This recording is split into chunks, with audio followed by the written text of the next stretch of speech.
নমস্কার বন্ধুরা, তোমাদের সকলকে স্বাগত জানাই আমার ইউটিউব চ্যানেল মৌমিতা টিউটোরিয়াল হোমে।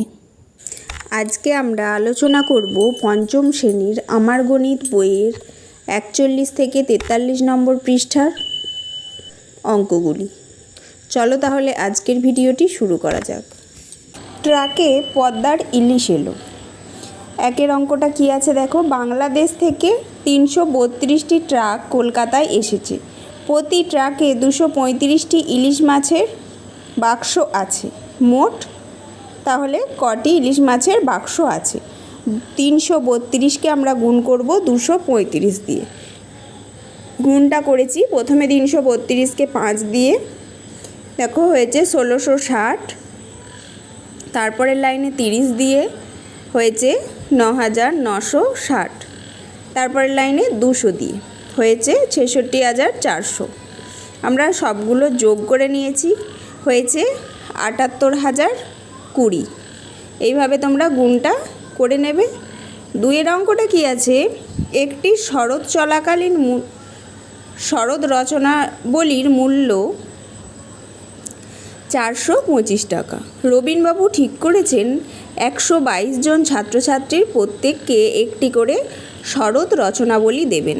তিনি কত টাকা খরচ করবেন? তাহলে একটার দাম যদি 425 টাকা হয়, তাহলে 122 জনকে দিতে হবে। 122টা বইয়ের দাম কত হবে? 425 গুণ 122। তাহলে গুণটা আমরা করে নেব। দেখো, একটির দাম 425 টাকা ছিল, তাহলে 122টির দাম কত? প্রথমে আমরা 2 দিয়ে গুণ করেছি 425কে, হয়েছে 850। তারপরের লাইনে আমরা 20 দিয়ে করেছি, কত হয়েছে? 8500। তারপর লাইনে করেছি 100 দিয়ে গুণ, কত হয়েছে? 42500। এবার সবগুলোকে আমরা তলায় তলায় যোগ করেছি, আমাদের কত এসছে? 51850। তাহলে 122টি শরৎ রচনাবলীর দাম কত? 51850 টাকা। কেনা বেচা। একের দাগের অঙ্কটা আছে, এক দোকানি 375 টাকা দামের 75টি শাড়ি কিনলেন। প্রতিটি শাড়ি 425 টাকায় বিক্রি করলেন। তিনি কত টাকায় 75টি শাড়ি কিনলেন? বিক্রি করে কত টাকা পেলেন? বিক্রি করে মোট কত টাকা বেশি পেলেন? তাহলে একটি শাড়ির দাম যদি 375 টাকা হয়, 75টা শাড়ির দাম প্রথমে আমাদেরকে কত হচ্ছে জেনে নিতে হবে। তাহলে 375কে আমরা 75 দিয়ে গুণ করব। প্রথম লাইনে দেখো করেছি 5 দিয়ে গুণ, হয়েছে 1875। পরের লাইনে 70 দিয়ে গুণ, হয়েছে 26250। এবার টোটালটাকে যোগ করা হয়েছে, টোটাল করা হয়েছে, কত হয়েছে? 8125 টাকা। দুটো পদ্ধতিতে গুণ করে দেখানো হয়েছে। তাহলে 75টা শাড়ির দাম বেরোলো 28125 টাকা। একটি শাড়ি তাহলে কত টাকায় বিক্রি করেছেন? 425 টাকায়। তাহলে 75টা শাড়ি বিক্রি করেছেন কত টাকায়? আবার আমরা 425কে 75 দিয়ে গুণ করব।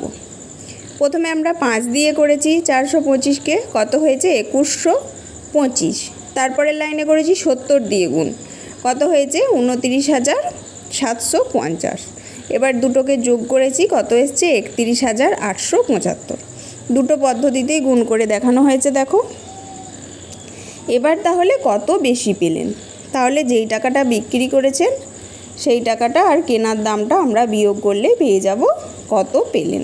তাহলে 31875 বিয়োগ 28125, আমাদের বিয়োগ করে কত এসছে? 3750 টাকা। তাহলে 3750 টাকা তিনি বেশি পেলেন। 43 নম্বর পৃষ্ঠায় দুইয়ের অঙ্কটা দেখো, এক ঘড়ি ব্যবসায়ী 526 টাকা দামের 52টি ঘড়ি কিনলেন। প্রতিটি ঘড়ি 610 টাকায় বিক্রি করলেন। 52টি ঘড়ি কত টাকায় কিনলেন? তিনি মোট কত টাকা পেলেন? বিক্রি করে মোট কত বেশি হলো? আগের অঙ্কটা যেমন করে দেওয়া ছিল একই প্রসেসে আমরা অঙ্কটা করব। দেখো, একটি ঘড়ি কিনেছিলেন কত টাকায়? 526 টাকায়। 52টি ঘড়ি কিনলেন কত টাকায়? 52 দিয়ে গুণ করব। প্রথমে দেখো 2 দিয়ে করেছি 1052, তারপরে 50 দিয়ে, কত হয়েছে? 26300। এবার দুটোকে যোগ করেছি, যোগ করে আমাদের এসছে ২৭,৩৫২ টাকা। তাহলে তিনি কিনেছেন ২৭,৩৫২ টাকায়। একটি ঘড়ি বিক্রি করেন ৬১০ টাকায়। তাহলে ৫২টি ঘড়ি ক টাকায় বিক্রি করেন? তাহলে আমরা ৫২ দিয়ে আবার ৬১০কে গুণ করব। প্রথমে ২ দিয়ে গুণ করেছি ১২২০, তারপরের লাইনে ৫০ দিয়ে গুণ করেছি ৩০,৫০০, এবার দুটোকে যোগ করেছি ৩১,৭০০ টাকা। এবার আমরা কেনার মূল্য আর বিক্রয়ের মূল্য আমরা বিয়োগ করব। তাহলে বিক্রয়ের মূল্য ৩১,৭২০ থেকে ২৭,৩৫২ টাকা বিয়োগ করলাম, হলো ৪৩,০৬৮ টাকা। দেবব্রত বাবু তার ৬ মাসের আয় দিয়ে ৭ মাসের খরচ চালান। তার মাসিক খরচ ১৪,২৭০ টাকা। তার ৬ মাসের আয় কত? তাহলে আমরা তার খরচটা যদি হিসাব করি তাহলে ৬ মাসের আয়টা পেয়ে যাব। তাহলে ১৪,২৭০ গুণ ৭ আমরা করলেই ৬ মাসের আয়টা পেয়ে। তাহলে ৭ মাসের খরচ কত? ১৪,২৭০কে আমরা ৭ দিয়ে গুণ করব। দেখো ৭ দিয়ে গুণটা করে আমাদের কত হচ্ছে? ৯৯,৮৯০ টাকা। তাহলে ৭ মাসের যেটা খরচ সেটাই ৬ মাসের আয়। তাহলে ৬ মাসের আয়টা একই লিখব, ৯৯,৮৯০ টাকা। ৪ অঙ্কটা দেখো, শ্যামলবাবু তার ৮ মাসের আয় দিয়ে ৯ মাসের খরচ চালান। তার মাসিক আয় ১১,২৩২ টাকা। তাহলে ৯ মাসের খরচ কত? আগের অঙ্কটার মতো সেম অঙ্ক, আমরা ৮ মাসের আয়টা হিসাব করলেই ৯ মাসের খরচটা পেয়ে যাব। তাহলে ১১,২৩২কে আমরা ৮ দিয়ে গুণ করব। দেখো ৮ দিয়ে গুণ করছি ১১,২৩২কে। আমরা একটা একটা করে গুণটা করে নিয়েছি, কত এসছে? ৮৯,৮৫৬। তাহলে ৯ মাসের খরচ আমরা কত পেলাম? 89,856 টাকা। তারপরে বলেছে উপর নিচে গুণ করি। একটা করে দেয়া আছে, ২ নম্বর গুণগুলো থেকে আমরা করে নেব। ২-এর গুণটা দেখো, ৩,৫৭৬ থেকে ১৮ গুণ করতে বলেছে। প্রথমে আমরা ৮ দিয়ে গুণ করব। এই যে লিখেছি দেখো, ৩,৫৭৬ গুণ ৮, ৮ দিয়ে গুণ করে কত হয়েছে? ২৮,৬০৮। তারপরে আমরা ১০ দিয়ে গুণ করেছি, কত হয়েছে? ৩৫,৭৬০। এবার দুটোকে আমরা যোগ করেছি, দুটোকে যোগ করে আমাদের কত হচ্ছে? ৬৪,৩৬৮।